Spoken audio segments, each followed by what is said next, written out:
All right, welcome to Science Corner. We are here with Emily Smith. Emily is a registered dietitian and the head of nutrition for Major League Soccer's Portland Timbers, where she leads fueling strategy, recovery systems, and supplement oversight.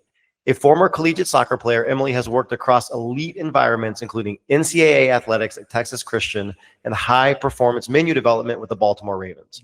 She is well known for translating evidence-based nutrition into practical systems for high-level athletes. Emily, welcome to Science Corner. Thanks for having me. Glad to be here. So I'm excited about this conversation because, like many others, I'm a watcher of professional sports. I am also a collegiate soccer player grad. But what we see on TV, there's 1,000 other things that happen behind the scenes, not only on game day, but leading up to it with all the things going on with the teams.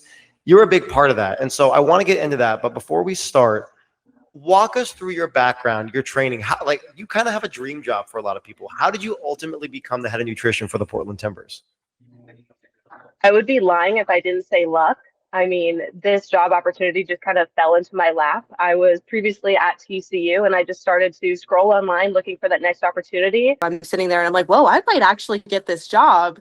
So truthfully, it was a lot of luck. And then, of course, the nitty gritty that goes into being a dietitian, the unpaid internships, the countless travels, more internships, the unpaid jobs that you do to pay for those unpaid internships. So I'm really grateful to be here at the Timbers. That's amazing. And so at the Timbers, just walk us through what your role looks like, kind of on not only on a day-to-day during the season, but the off season as well. Of course. So my off season, I like to use it as my hibernation time. I think that is the best opportunity to take care of myself so that I can come back and take care of those players.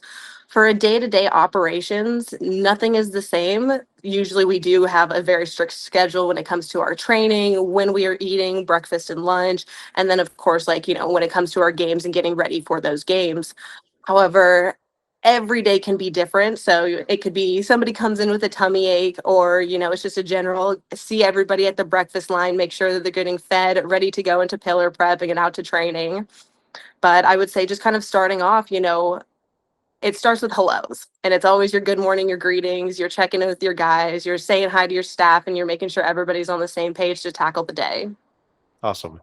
And so wildly, you're the only dietitian in a team full of athletes, but you operate within a larger kind of ecosystem of people working in this world. So can you describe how you collaborate with your broader team to make these decisions around nutrition, supplementation, and how it's all coordinated across the group? Absolutely. So every morning I meet with my phenomenal performance team made up of our data scientists, our medicals, our ATs, our performance director. We also work with our mental health, and we sit down at a table and we kind of discuss what the day looks like. I think a lot of that has to do with trust. They trust me. They picked me to do this job out of the other applicants, and they know that I'm qualified enough to make these decisions. And then kind of following with that is communication and more communication. We all have like our own scope of practice. So I might be looking at something through a nutrition lens, and I can go and I can turn to our head of performance and be like, hey, like, what's your insight on this? And the collaboration is key. And I couldn't do it without my phenomenal team behind me. So trust and communication has truly just gotten us so far. And I'm very happy to have such a great team behind me. I love it. And how do you work? You have medical staff, I'm assuming, as well. Do you collaborate with them when making some of these decisions as well? We do have medicals. Not so much. A lot of times those doctors will be at our games. We'll see them all the time. We do have like a chiropractor. We have like a general primary doctor that we see. However, they're not in our facility, but they're a quick email away if we do have a question or something like that. So they're never too far away. Got it. No, that makes sense. So at a high level, like, what does baseline day-to-day supplementation look like for you're working with professional athletes? And so it's probably very different than what mine or the average individual looks like on a regular basis. Walk me through what just day-to-day supplementation looks like for these professional athletes. Absolutely. So not every athlete takes supplements. That could be a personal preference, or maybe they just don't know. And so a lot of it kind of comes back to the education and that facilitation of like the movement of the supplements that we're providing. So we do have a nutrition table that I was able to bring in and set up. So the guys will pretty much walk through a pump system, and then they take what they want, they leave what they don't. They've all kind of have the general baseline education followed by beautiful educations on the wall, because you can never get enough of it. And then it follows into our culinary line where our chefs will prepare a beautiful breakfast, their lunch, and you also see things like our beet shots or our collagen shots. So they all know what they should take. And so me just kind of being there, it's, hey, like, do you want to take a collagen shot together this morning? And so a lot of it is monkey see, monkey do, where let's do this, let's have a little dance, party, and then we take our morning shots together. So I will never force an athlete to take something or take a supplement that they don't feel comfortable with, but a lot of times they just don't know. And so that's why I'm here, just to kind of like help them, the little educations during daily conversation just helps so much. Got it. So I heard you say nutrition table and pump system. Walk me through what those things mean. Absolutely. So we have a dedicated area in our facility right around the corner from our main dining area. And it is just a table for nutrition supplements. So it has our creatine, it has our electrolytes, it has beetroot powder, it even has pre-workout since we are able to offer caffeine to our athletes. And then it also has a pump system. So I found with our team specifically that we were running into a lot of problems where nobody could swallow pills. They didn't like taking pills. I myself am not the biggest pill taker. And so we went to a liquid form of like vitamins. And so they pretty much just go up and you just pump your vitamins. And so it's just kind of taking your daily shots, or you can add it into your water bottle and sip it throughout the day. But truly coming down to recognizing a problem and then addressing that problem while still supporting the athlete was the biggest thing. So that nutrition table has been phenomenal. So that's super interesting to me. I want you to come set this up at my house because I feel like Yes. this would make my morning routine a lot easier. But do you run into issues where athletes are trying to take too much of these? Like if I'm seeing this beautiful table of supplements and new like pumps and all, I might go a la carte on the whole thing. Like, do you run into that issue as well? No, never. So, I mean, at the end of the day, the vitamins that we do provide, so like just one of them is a general multivitamin. So, of course, they're going to understand. And I tell them this one kind of just helps fill in the gaps. Think of it as, and I always think of Paul Blart, where it's like, you're putting peanut butter on your pie to kind of fill in the cracks. And so it's like they could go through all of them, where we also have B12, our vitamin D, and our vitamin C, where those three are also in our multivitamin. But because we know athletes are not like the general population, they might just need a little bit extra. And so a lot of times, more is never bad because we also know the human body is going to do what it needs to do, and it's going to take what it needs and it's going to get rid of what it doesn't. So. Got it. Love it. Awesome. So how does your approach change? So this is your day to day, you have athletes coming in, they're going through the table, the systems. How does your approach change when you're starting to think about now performance? So you're getting through their day to day health. Now we're talking about soccer demands, endurance, speed, recovery, etc. How does your approach change athlete to athlete as we're moving into this performance based world? Absolutely. So, supplements are obviously supplemental to a diet. So, if you do not have a good foundation, if you do not have a good dietary intake, if you're skipping meals, right then and there, your foundation is broken, and supplements cannot fix something that is broken. They need something to stand on. And so, I always kind of come back to recognizing that athletes have these high energy demands and recovery demands. But just because you take all the right supplements, that's not going to make you a better soccer player. So then we kind of start back and we start thinking about, well, what do we really need? And so a lot of it is, hey, maybe I just need an extra snack. Maybe I need a little, like, maybe I need an extra banana before I hit the field just to feel myself. So again, athletes are people first. And so we always want to be like, all right, what works for you? Maybe it's not a supplement, maybe it's a food source. And so then that's where I come into, and it's like, look at all these beautiful food sources that you can get it from, that eat the rainbow kind of idea. So I it love that. truly is just that foundation layer. And then where can we kind of come in and assist? I like that line of athletes are people first. I think we as watchers or consumers of sports probably tend to forget that a lot. Where we see the performance, we see everything they're doing, but I think we do forget. Like, yes, absolutely, people first. We need to think about nutrition the same way. I love that. So thinking about now, we're looking at performance, and now how do you use data in this process? So we're talking about blood work, maybe biomarkers. Do you use any of these things to help kind of personalize your recommendations for these athletes? 1,000,000%. So the guys will do blood draws, and we also do DEXA scans. So DEXA scans kind of looking at your fat mass, your lean mass, and your bone mass. So that's kind of just getting like a general idea of what's happening underneath. And then with our blood labs, I always like to think of it as kind of like looking underneath the hood of a car and seeing like what's actually happening. So for a doctor who might just kind of generalize, be like, everything looks good, I could look at it from a fueling perspective, one of which I will kind of bring up is like cholesterol and LDLs. So if we start to notice that your LDLs are slightly increasing, well, maybe our athlete's skipping meals and his body's using fats more often to fuel this exercise. So, okay, now I know, hey, we need to get some more carbs into your diet, or maybe we just need to have like a general education about how much it takes and how much an athlete needs to eat versus giving them a supplement to fix this problem, because the problem could be so small. It's, hey, just have a little more at breakfast, or, have a midnight treat. So I do like having the opportunity to use these. I've used them previously in my intern years where you're getting really into the nitty gritty of it. But for the most part, it's just kind of what's underneath the hood, and is this something of concern? So being in Portland, another big one is vitamin D levels. We don't see a lot of sunlight, but we also know the benefits of vitamin D, not only for mental health, but also for muscle recovery. And so especially with that too, if I don't have sunlight, because Portland does not have sunlight, what can we do? All right, so now we're going to look at like a food forward, and then we're going to add that supplementation if food is not enough. Got it. So I think that's great. As someone who lives in Boston, vitamin D, we preach vitamin D over Yes. here, so that makes a lot of sense. All right, so it's game day. What does supplementation look like in even the days or hours leading up to a match when you're thinking about like, okay, we're going to go out and win. How do we optimize that from a supplement perspective?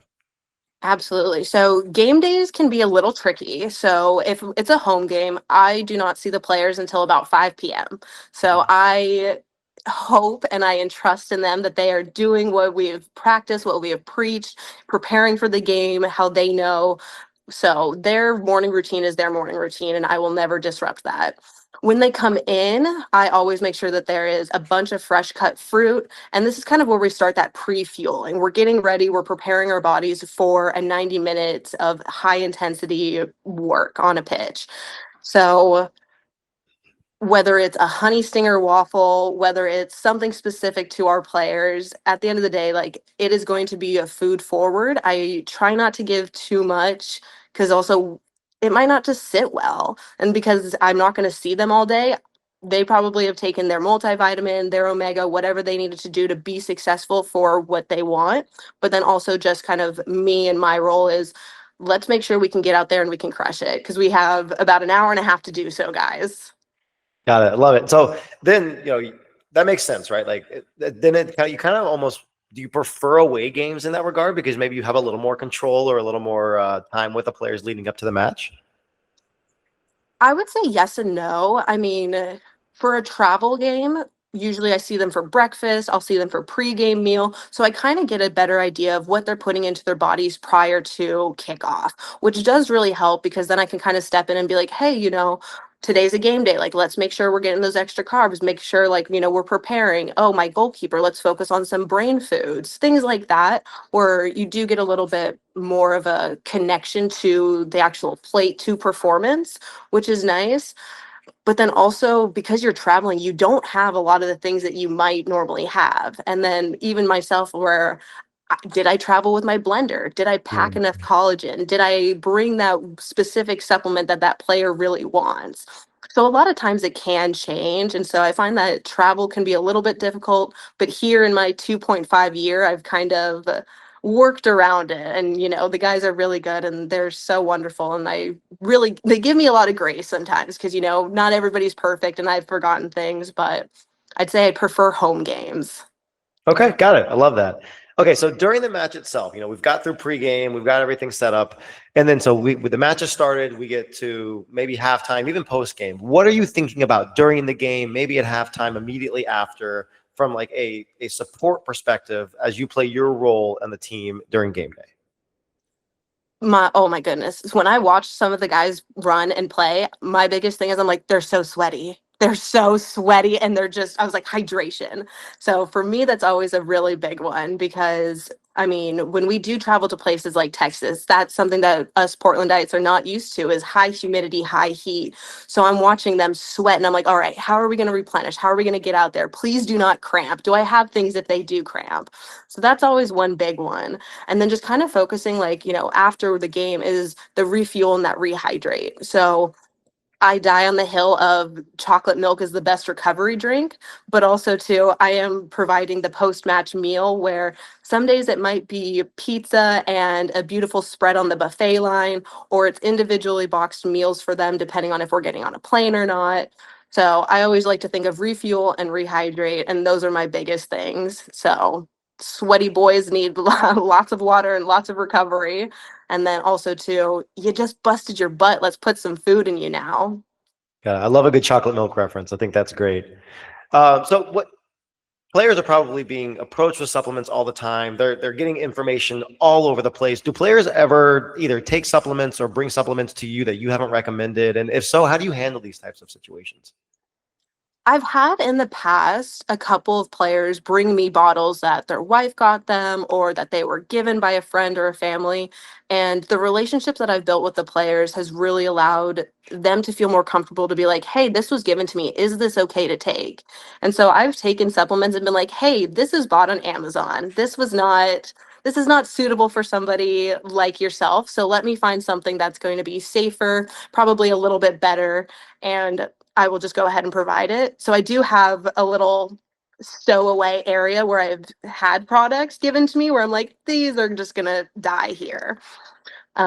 Which is really nice. I mean, I think that the fact that they're even coming to me and they're like, "Is this okay?" I'm like, "Yes." Like, thank you. Utilize your resources because we are here, and it's happens more often than not.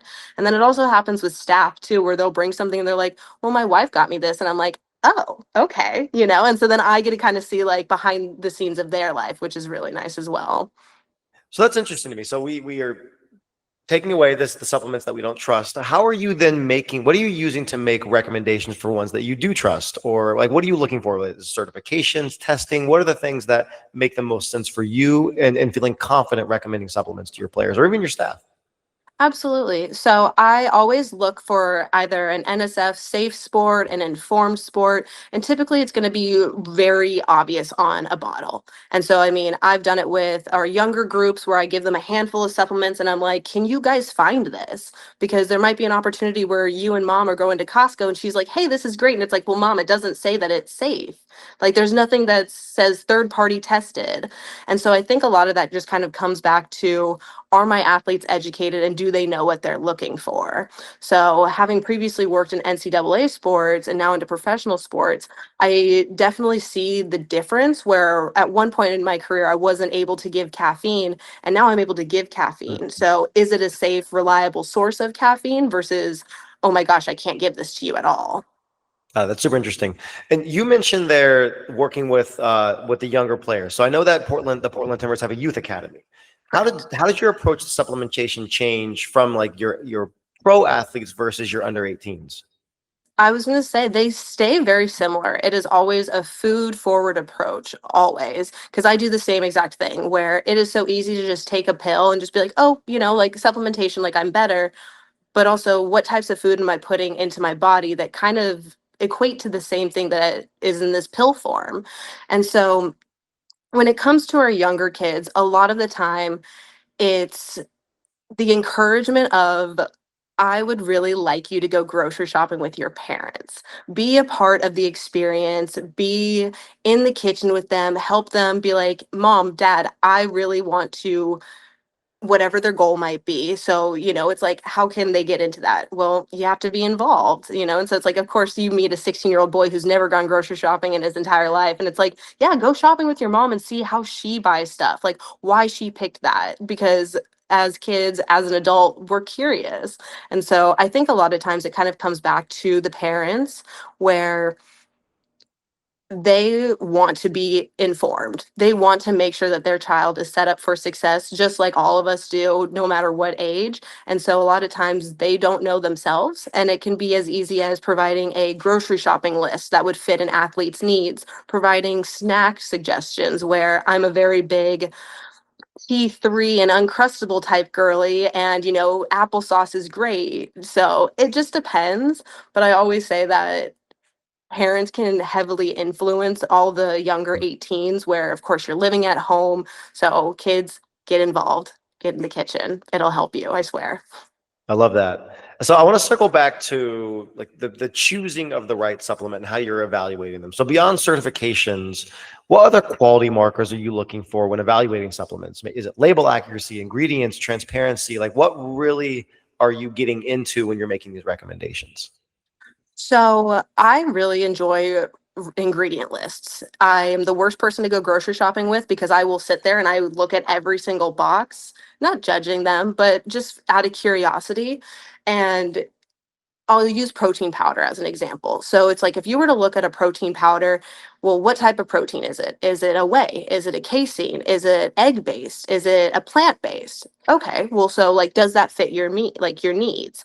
On top of it, like, what type of additives are you using? Is it a stevia versus a monk fruit? And then for us, because we always want to encourage a carb and a protein to help facilitate recovery better, what type of carbs? Is it just like a tapioca powder, a maltodextrin, or does it have something like sweet potato or brown rice that's going to be a little more beneficial and a little gut health? So I would say ingredient list is a big one, because on the labels it can be like clean ingredients. Oh, best for you on this. And you look at it and you're like, I can't read any of this. So why would I put something that I can't read into my body? So I kind of look at it from that case, but at the end of the day, I also want to make sure that it's the right product for you. And so again, like, then you think of allergies, where if you have somebody who has an egg allergy, it's like, okay, cool. So then we're not using an egg protein. We're going to use maybe like a more vegan protein, where I've tried cricket powder before, not with my athletes, they would die. But, just like another option where, hey, you might have never even heard of this, but also it's just as good. So tell me about the nutritional composition of cricket powder, Emily. I think this is an important topic we need to talk about right now. Okay, crickets are so rich in protein. It is unreal. And if you ever go to what is it, World Market, they actually sell dried crickets in bags, and you can munch on them like edamame. It's the weirdest thing, but they're very rich in protein, and they're probably dense in vitamins and minerals. However, I couldn't tell you right now because I don't want to like skew you wrong, but that was the one big thing, is crickets are super rich in protein, and because it's an insect, it's not going to be, how do I say this? It's not the same as like a whey, as like a dairy-based product. Got it. I love it. I think I found the new thing that I need to go try. So to close out, this has been awesome. I love that. I love the insight into the pro sports. I love that I also like that you related professional athletes to people. I think it makes a lot of sense, and I think it helps kind of ground the conversation. But for you personally, what supplement can you personally not live without? And what is one supplement or area that you are very bullish on, you wish more people were talking about? I love a good nighttime routine. I treat my nighttime routine, it's like religious at this point, because again, like, if I cannot take care of myself, I cannot take care of others. So at the end of the day, the best way that helps me relax is taking my magnesium, doing my skincare, and reading a book. And so with my magnesium, it just kind of helps aid in that relaxation. I kind of feel the stress of the day just melt away, and then I feel ready to take on the next thing, whatever it may be. And oh, that's a good question. I know it's not a supplement, but I am all about fiber, and I don't think we get enough fiber. And so not only is it found in like oats, berries, nuts, legumes, cruciferous veg, but fiber in general is such a game changer. It helps with a great gut bacteria. So, I mean, brain gut connection, we always love that. It also keeps you fuller longer. So, if you're finding yourself in the middle of the day, like, oh my gosh, I have no energy, I really need a snack, check your fiber, because at the end of the day, it really just kind of helps slows down the digestion, keeps you fuller longer. And then on top of it too, if people are looking to lose weight, just because of that satiety factor, that can just kind of like help. And also those who are struggling with high blood glucose, it does help regulate your blood sugar, which is phenomenal. So fiber is great. Don't skip it. And then also for the athlete too, just a little education on fiber. Make sure you keep it away the closer you get to kickoff, as it can cause upset stomachs. Oh, good to know. I think fiber is actually entering the supplement space very quickly. We see more products with it. We see powders or blends that are including fiber. I'm a big fiber fan. I do a lot of chia seeds. But I think you're right. I think fiber is quickly moving into the quote unquote supplement space. And I think it's only going to continue to get more popular. Absolutely. Emily, this has been fantastic. Thank you so much for joining Science Corner. It's been a pleasure to have you. And thank you for sharing your insights into professional sports, which I don't think we get enough of. Thanks for having me. It's been good chatting with you.